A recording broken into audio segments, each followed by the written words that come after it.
I can't sleep as usual. The um, but my sleeping pattern have been all whacked out. My son is sick, so um, I kind of been just up. Anyway, connecting the dots, right? Connections. The term pouring from an empty cup, right? You don't want to pour from an empty cup. You can't pour from an empty cup. And essentially, they are correct. You cannot pour from an empty cup. But if you look at it biblically, when they say self love stems from where, right? It's like I myself have been dancing in different sectors of this, right? Filling yourself, you are a vessel. You fill yourself with God's love, right? And that's a whole nother recording I talked about. And then there's the aspect of self love. And when you have self love, you are self aware and you're aware of who you are. And the only person that can tell you who you are is the source, the creator, God. Parents can't tell you who you are. Because even if people have like awesome parents, what about the ones that didn't have good parents? What about the ones that are orphans? The parents were killed in a fire, or the parents just didn't want their ass, or whatever the case was, right? Abused children. Do you think that parent that is drop the ball on that is going to sit there and say this is who you are?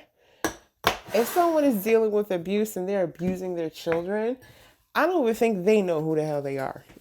Like, when you really think about it, how can you help someone when you yourself need fixing? They can't tell you who you are. And if they're abusing someone or abusing their child, they can't show you what love looks like because they themselves don't know what love looks like, right? Those are in those cases. Not everybody has that situation. We understand that. Some do. But self-love, I remember on my journey of self-love, and I used to literally cry and pray and cry and pray of how do you start? That was my thing. Where do you start? How, like I used to ask God, like, how do you just start loving yourself? What is it? Is there like a process? Is there something that I'm supposed to do? And everyone thinks, not everyone, but majority of the rhetoric that is being pumped out of what self-love is, I'm just going to get a manicure and get my hair done, and then that's going to make me love myself. They be the prettiest woman on the face of the earth. And guess what? Pretty women do foul shit too. Pretty women still get jealous of other people too. So it's not that. If you were getting your nails done and dressing like $1,000,000, smelling like $1,000,000, then why are there so many rich, unhappy people? Why are so many suicide cases within the wealthy community? They should relatively be filled with self-love, right? Because they have the money to afford it. They can do all these self-loved acts. But is that true self-love then? And I think it's a big misconception here.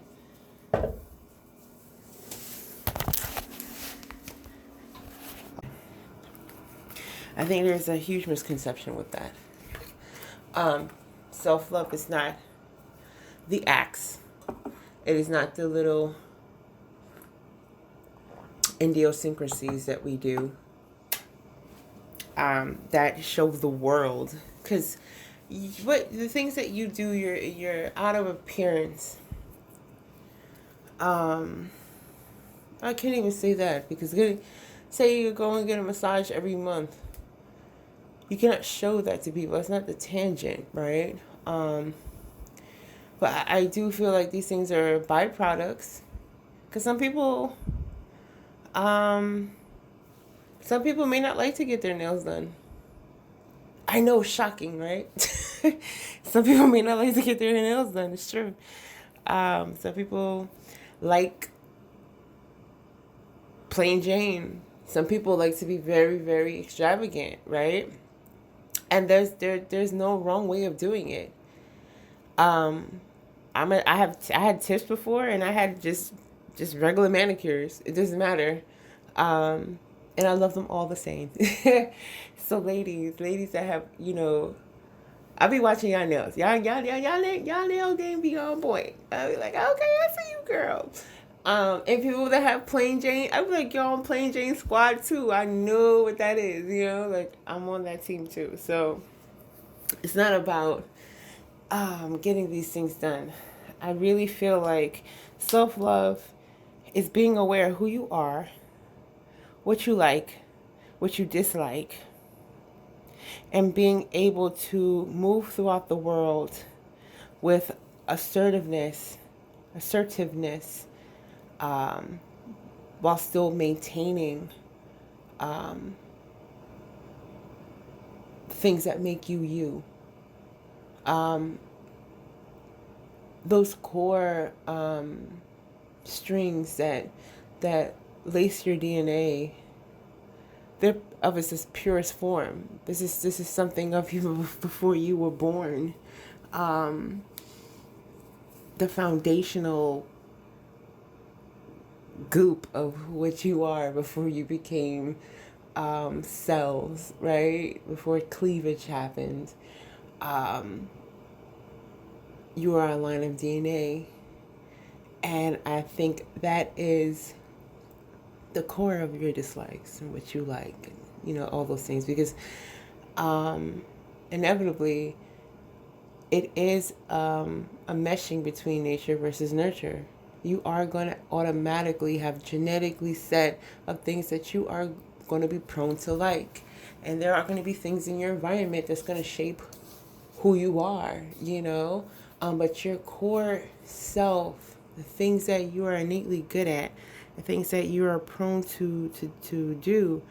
I've always loved music. My dad's always loved music. My mom has loved music. My dad was like the CD king. Remember the Wiz?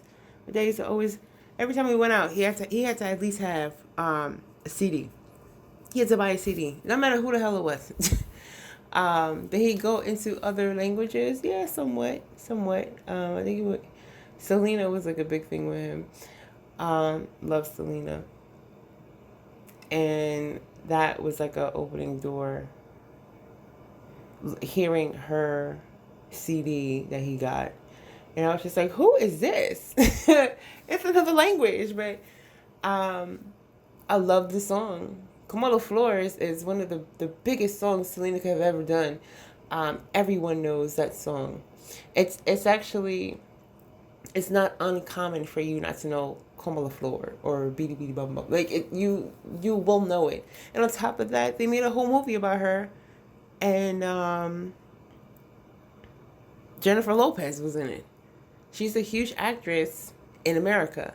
If you do not know Selena after seeing the movie, Selena, then it's if someone is shocked that you know Selena, it's at the point where that movie grossed like millions of dollars, right?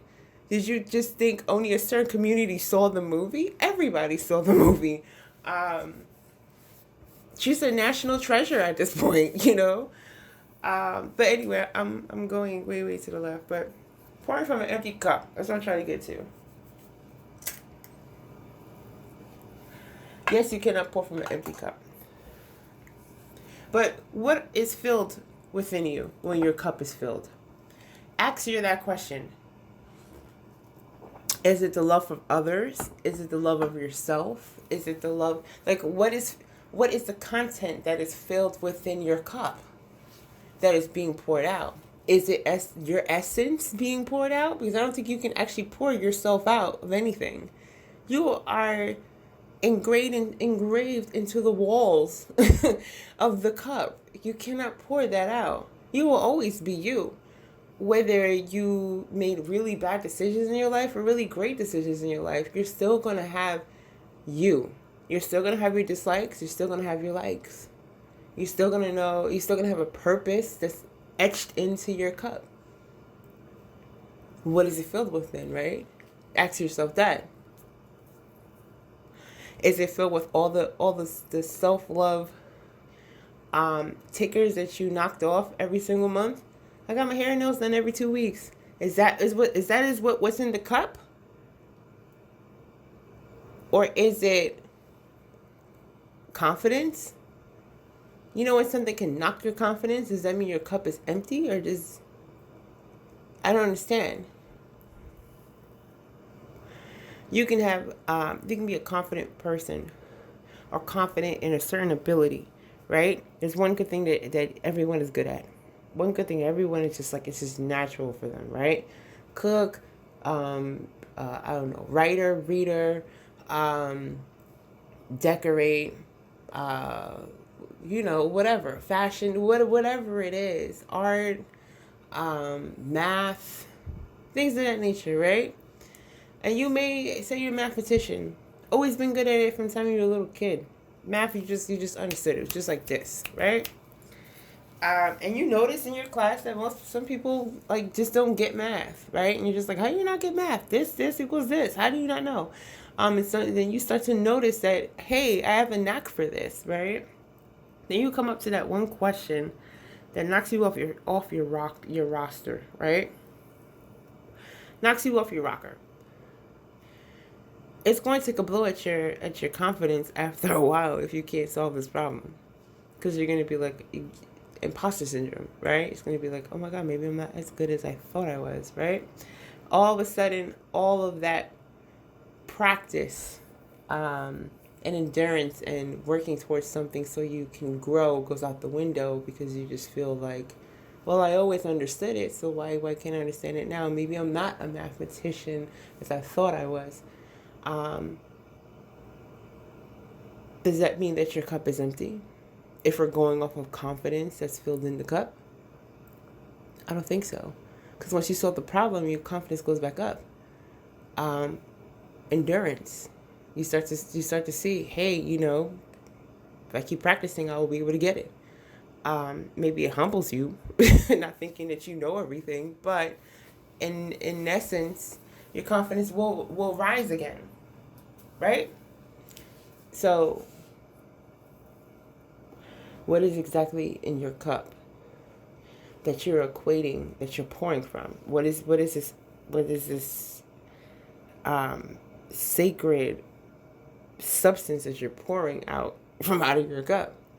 And I really feel like it is God's love. It's God's love, and that's the reason. And when it all boils down to it, Bible has many lessons and many teachings. But I think inevitably, the Bible teaches people to love people, love yourself, love others, love people the way you would want to love yourself. Because it's not a checkoff list. It's not. If you don't get your nails done this week, that doesn't mean that you're not worthy.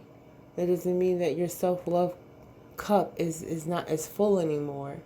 It is still filled, because you are loved. And when you get to a point where you have that it's literally a relationship. You start making that relationship with God. When a relationship gets so strong that you know that it doesn't matter what the fuck happens. It doesn't matter if I don't get my nails done for 2 years. My cup is still going to be filled, because God loves my nails. Like, God made my fucking nails. It's okay. Not to the point where you don't care anymore, right? Because then I went from one extreme to the other, right? I went from one extreme of not even caring about getting myself even ready for the day, right? I couldn't even get out of bed. Depression hit me so hard, hit me like a ton of bricks. That's to the point where it's just like I don't care when it was done. I didn't care because I didn't want to. I didn't want to be here. It was just like I don't.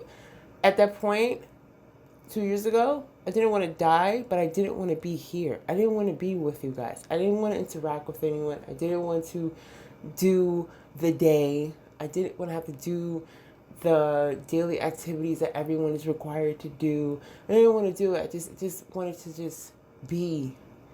To just take a breather, yo. I really needed the breather because I didn't want to go deeper down this dark ass rabbit hole that I dug, and some people helped me dig this hole. But inevitably, I was holding my own fucking shovel. You really think about it. And having, I don't know, I guess the accountability factor of being okay that you had a dark moment is okay. Being okay that you know it's going to get better. Because inevitably the creator is rooting for you. Imagine knowing that someone's rooting for you. That's like you in Little League. And you know that like your parent is there every single time rooting for you. You knocking shit out the fucking park, yo. And even if you don't knock it out the park that time, you know that the person's still always going to be there. You did your best. You did your best. I love you. You fucking rock in my world. You are going to be okay. You're not going to get as bummed out like, oh my God, I don't want to be in this world anymore. You're not going to think that. You're going to be like, okay, I'm just going to try it again. We got this, right? Okay. Let's go to the game plan and think about re-strategizing. You don't think I'm not going to be here anymore. So I had to learn the essence of what my cup is supposed to be filled with. And that is a true lesson that I really had to take away from it. I had to just keep going, right? If I didn't, I would still be trying to fill it up with, well, I think I deserve to be here. I think people like me. Don't you like me? And then when someone fucks me over, I guess you don't. I guess I'm not worthy. I guess no one does like me. I guess my cup is truly empty. And it's the cliche everybody says, you have to love yourself. With what? With what? What am I good for if everybody's telling me I'm not good, right? So what am I filling this up with? What you're saying about me? So it's just like, what do you fill your cup with? Exactly. And I had to literally go back to the manufacturer. It's just literally. And it's really weird because I've been called a lot of things in his life. One of them was a robot. Strange. And I tell you, God has a sense of humor. Huge sense of humor. I was trying to think of something. I was trying to get through this obstacle, this hurdle I was trying to get through. And it took me forever. Finally, that thing clicked. And I swear to God, God was just like, finally, I was waiting for you to get to this epiphany. And I seen this gif afterwards, right? After I got the epiphany, I scrolled down and I seen Rosie from the Jetsons. And I seen everyone giving a huge applause. Like, yay. And all of a sudden I see Rosie the the robot from the Jetson. Now, Rosie is a smoking robot, right? All she do is smoke cigarettes all fucking day. She smokes cigarettes all day, and she computes shit all day. And I'm just like, huh. Is that supposed to be a pun on me? And it was just like, you finally got your epiphany. Finally. We're jumping for joy right now, Rosie. And it's just like, I am a smoking robot, ain't I? It's just weird, but God has his way of being a cheerleader to you. And I grew up being everyone's cheerleader in my life, just everyone's cheerleader.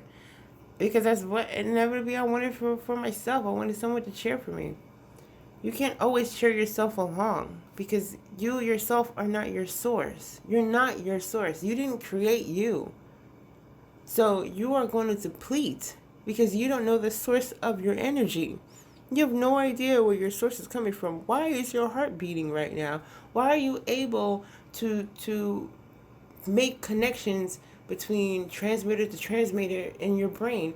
Why are you able to have a full functioning limbic system stemming from your brain? Like how can this be?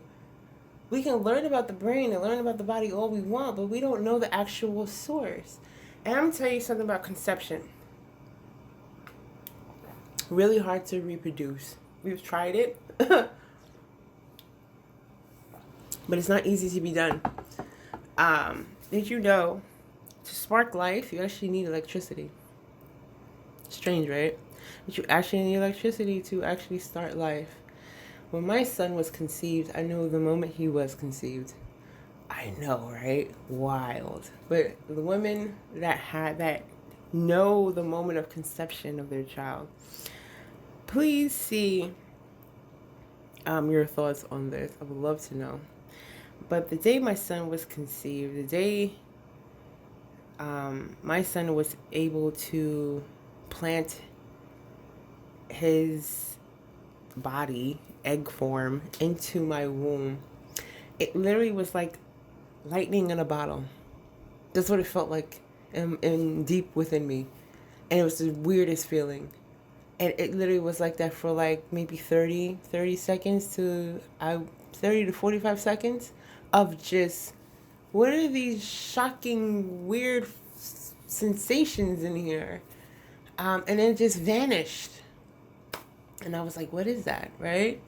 And afterwards, I was just like, whoa, maybe I shouldn't have had that burrito, right? I think it was something else. And then after that, all the other things start happening, right? It's just like, nausea and the boobs hurt and all that other stuff. And finally it was just like, hey, you guys are trying for so long. Guess what? You're now pregnant. What? And I started connecting the dots because, of course, when you're trying to have a child, I waited till I was 28 to have a child. At one point, I didn't want to have kids. It was just like, no, I don't want to have kids yet. Because the way I grew up, I practically was a big helper with my brother and sister growing up. I am 10 years apart from my sister. So that shows that a huge majority was helping out babysitting and taking care of my sister and my brother. And in some way, it's almost like a maternal kind of bond I have with my siblings because of that. I don't see them as my brother and sister. I see them as like my little kids in a weird way. Like I see them as my brother and sister, but then yet I still see them as a mom. Even though my mom was there, it's still when you are babysitting and you live with that person and you're taking care of them, you automatically have like this maternal bond with them. Sorry, mom, but that's just how, it happens, right? There is like this, I took care of you, and I want to see you grow and be awesome in life because I seen you when you were a baby. And it's just strange. But I knew the moment of that conception. That's something I cannot produce. That's something that I cannot make myself. God is the only one that was able to do that. So in order for us to know what this source is, what this electrical lightning in a bottle substance that's inside your cup, we have to go and ask the manufacturer, hey, can you fill me up with what I need to be filled with? Because I don't know how to fill this thing. People that have true self-love and true acceptance, they float through life. It's a grace that is on them that they just float effortlessly through their problems, who they meet. They're awe-inspiring. And it's a beautiful thing to see. So what is in their cup? That's the thing we have to ask them, right? And more often than not, it is something where it's like, it's almost like, what is it? The dark shadow of the soul or something like that, or something, night of the soul. Um, they all have like this whole thing, like in the movie Finding Joe, documentary Finding Joe. It's like you face yourself, you face your darkest self. And when you're able to accept all of the shades of who you are, you have a peace about you. And it doesn't matter the things that you come up against. Not saying that those things are not going to be stressful. Trust me, they're stressful as shit. They're stressful. It'll give you gray hairs. Some of the things that I've seen have given me more gray hairs. Trust and believe. But at the end of the day, the bounce back game is stronger than it's ever been. Because I know that it doesn't matter what's within me. My reflection, the mirror, the source is with me. And every time I look at the source, I see myself. And I see the mirror within me. It's like, we got this, right? We got this. And sometimes it's like you can envision God and however you envision God. God is not a color or a gender or he literally is a reflection of you. She is literally a reflection of you. So if I see God as my oldest sister, my mother, my father, my friend, my, whoever, right? It doesn't matter, because I know that that person is me. I am that I am them. I am not them. If I was, I'd be able to create. But I am within the mirror's image. So it's just like there's a nostalgia there.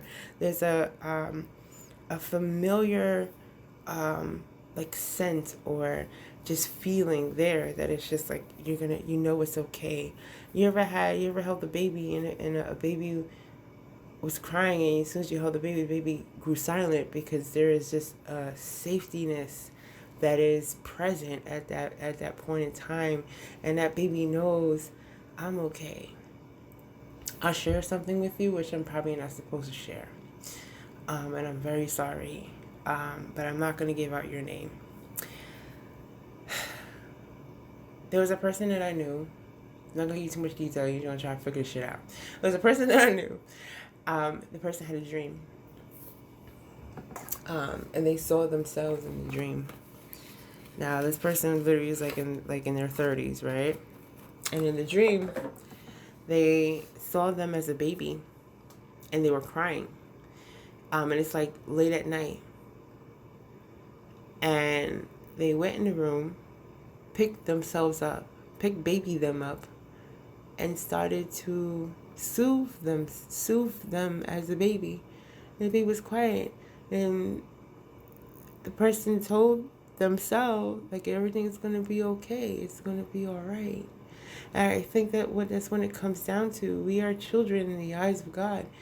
And once you're able to acknowledge and cry out that you don't have it all together, cry out that you need help, that you need the wisdom, that we're not alone.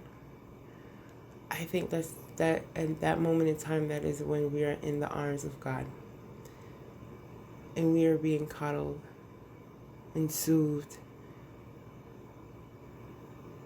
the way we always wanted to be. And I think within that peace that is present, afterwards, it is a ripple effect within your life, and you're able to hold other people when they need to be soothed, and we're able to soothe each other because we are filled in God. And I think that's the key when it comes to all of it. It's the key when it goes down. I don't know, maybe I'm feeling a little bit romanticizing of life. I've been watching a lot of Disney movies. I have a soft spot for Disney movies. Who don't though? On some real. And the music, the music. There's always that one Disney song that everybody knows. It's just like that song is fire.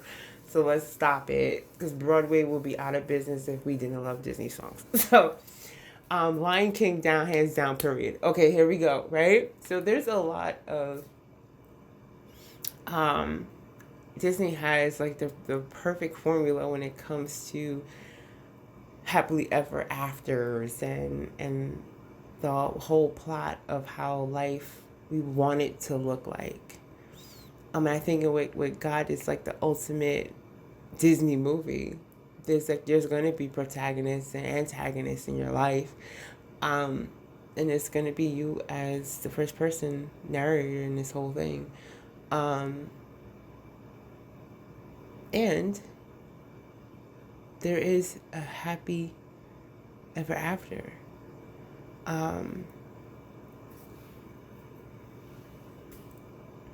You just gotta know the source.